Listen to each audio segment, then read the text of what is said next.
taking a video of Willem. I took you off speakerphone, and I'm talking to Grandma. Hey, Willie, are you on your line with your new haircut you got today for the very first time? Guess what? That's today's Holly's birthday. She's 62. Oh, wow. But so that's February 3rd, so he is a little shy of 19 months. Yeah. He's such a good boy. He's trying to push his wagon and ride on his lion. And when it's 12, it's going to be how old? No, you're 21 months. Are you 21 months apart? 20 months apart. Less than 1 month. I am 21 months apart. Oh. Then we have another couple months to go. It's only going to be 19 months, right? Someone's got a very, very, very runny nose. Willem, can you say what a lion says? What does a lion say? Does it go roar? Good boy. Okay, Mommy's gonna wipe your nose. Bye, video. I remember when Willem was maybe 6 and sort of the first conference when he could really express himself, and we'd just gotten to the conference, and there was a kid with Moebius Syndrome who got off the elevator, and Willem looked at him and he said, "That kid looks just like me." And it was, you know, that moment where he realized that he wasn't the only person who had this condition, because he'd never met anyone with Moebius Syndrome, except for maybe when he was much younger. He'd never really met anyone his own age with Moebius Syndrome, and this kid was about his age. And I saw that sort of light go off, where he was like, oh, there are other people who are dealing with this, this same thing. I am 11 years old and I had Moebius syndrome. Moebius syndrome is it's a complicated condition. It's a clinical diagnosis as opposed to a test that you would take. So one of the main features is facial paralysis and facial paresis and lack of lateral eye movement, but a lot of kids with Moebius have things like they're missing fingers and toes, club feet, low muscle tone.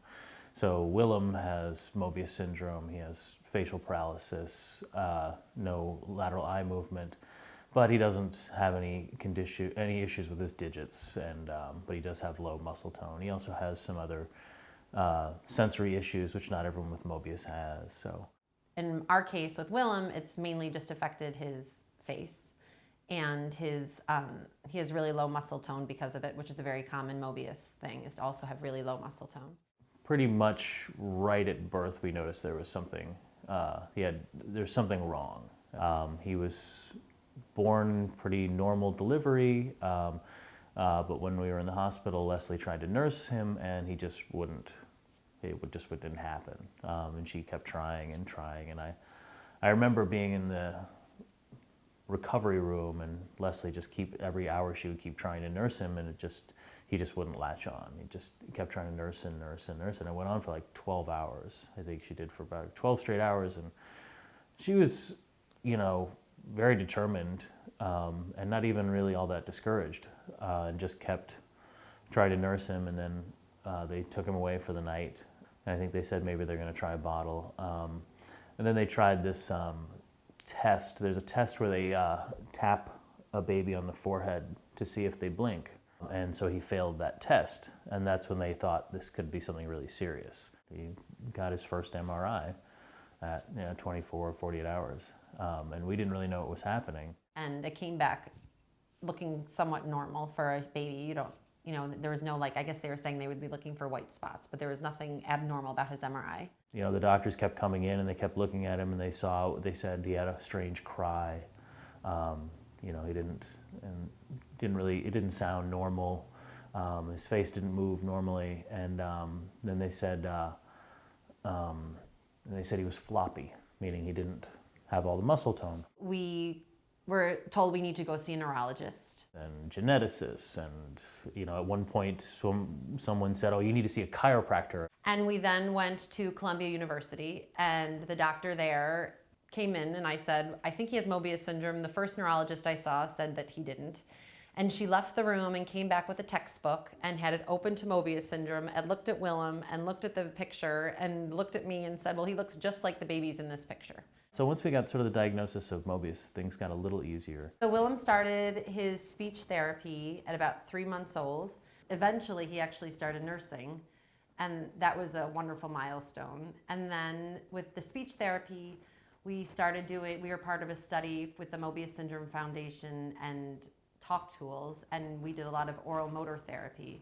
We had this physical therapist who came to the house, and she had a good 20 some odd years experience, and she was really great. She really pushed Willem. With our physical therapist, we even had a little walker that he used around the house, like a little old man's walker, to get him to figure out his gait. As well as he had special pants that would keep his hips and his legs in line because he had such low muscle tone that he had to like totally train his body to do what we all take for granted. Then he started walking with physical therapy, and then obviously from walking we taught him how to do a little tricycle, and and he just then next thing you know he was running. So we continued with actually private therapy, and we worked on a study that was associated with oral motor therapy. So he continued private therapy as well as going to school therapy for speech. And we did some physical therapy, if I remember correctly, but he did get that in school along with occupational therapy, and he continues to get the occupational therapy in school today. And then he started preschool at 3, right after early intervention, and he got all the therapies in school, as well as, interacting with other kids his age and having the preschool experience. I'm in 6th grade, and I kind of like school. And my favorite subjects are language arts and science. There's an aide, like, her name is Miss Vigna, and she helps me get the books out of my backpack, and she drinks me when I get off the bus in the morning. My name is Luanne Vigna, and I'm a paraprofessional, and I work with Willem Wuebben. I've been working with him for about 3 years. I started with him in 3rd grade, and he's currently in 6th grade. And he was making the transition between self-contained special ed class into a mainstream classroom.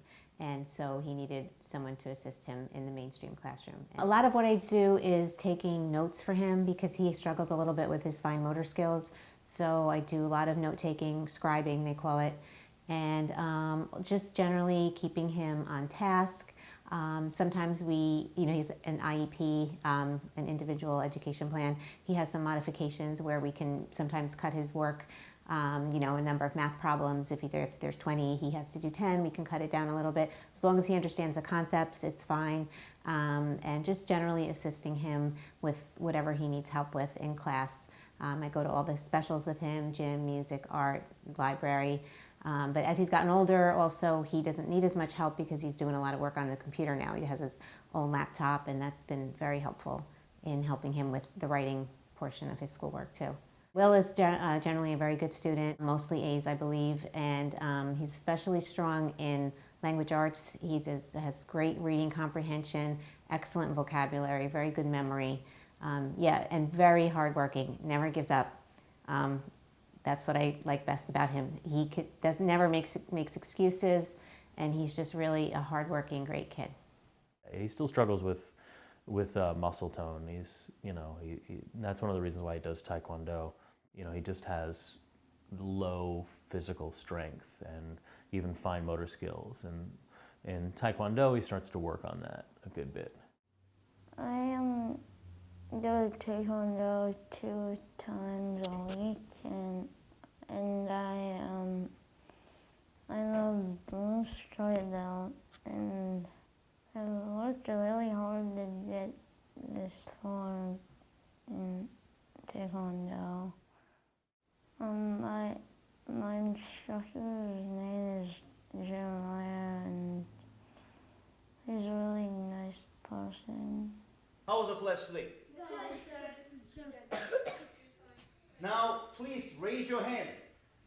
If you want to challenge more, raise your hand. Yes, sir. No.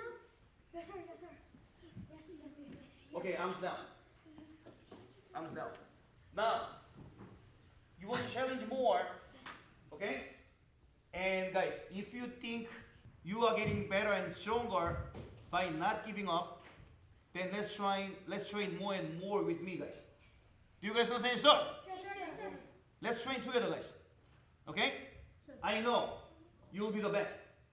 When you try your best, then you are the best. Do you guys understand? Yes, sir? Yes, sir. So do not lose the hope. And everybody, just be yourself. That's the most important thing. Okay? Okay. Everybody, stand up. I think that one thing I've learned about this whole journey is that, you know, you have to define special needs for yourself, or even choose to not acknowledge it in some respect. You know, when I think about what Willem needs, what are his special needs?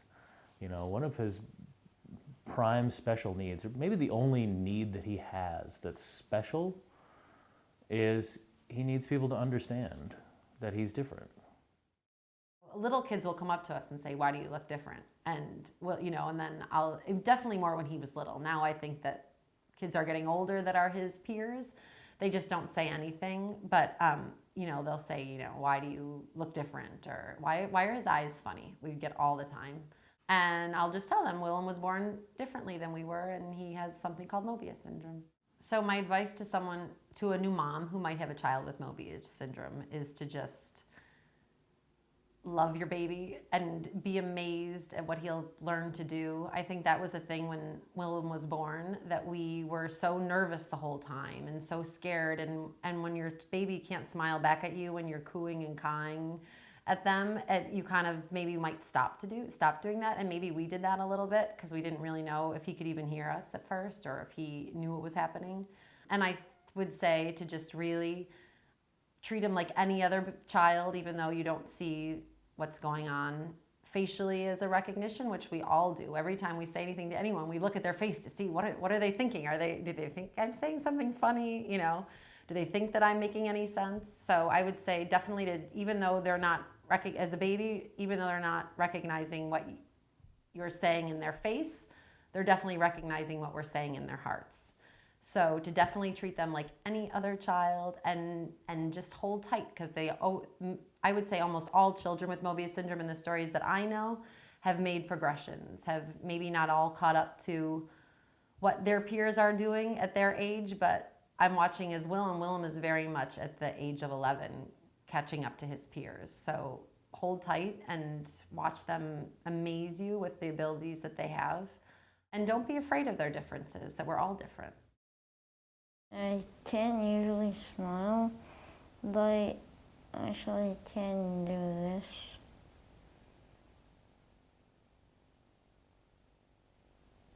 And I'm really proud of